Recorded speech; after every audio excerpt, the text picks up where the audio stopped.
अस्सलाम वालेकुम नाज़रीन, आऊं आहियां ख्वाजा नसीमुद्दीन। नवी ॾिसी रहिया आहियो Sindh web TV news HD। ख़बरुनि जो सिलसिलो जारी आहे। हींअर रिपोर्ट शामिल करियूं था भाणोठ खां असांजे रिपोर्टर मशकूर अब्बास मल्लाह जी। सीराणी शहर में मुख्य बदीन रोड ते हिकु जमो थींदड़ चौपाए माल जी पिड़ी इलाइक़े वासियुनि लाइ अज़ाब बणिजी वई।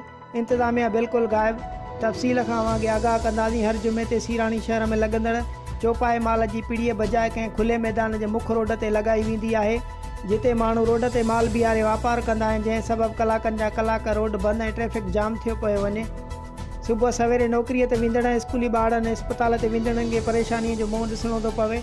शहर जे मुख्य मीरवाह ते गाॾा माफ़ियाउनि जो कब्ज़ो हुजण करे शहरनि लाइ बाहिसे परेशानी आहे। उन मौक़े ते सिंध यूनाइटेड पार्टीअ जे ज़िले सदर सैयद हैदर शाह, तालका सदर हनीफ़ ॾियांग, समाजी वर्कर मुर्तज़ा शाह, अनवर रिंद, गुलाम हैदर, जुमन शाह, रजब अली मल्लाह ऐं ॿियनि मीडिया सां ॻाल्हाईंदे चयो आहे त इंतिज़ामिया खे घुर्जे त मालपीड़ी कंहिं खुले मैदान ते लॻाई वञे त जीअं अच वञ जो रस्तो बहाल थी सघे।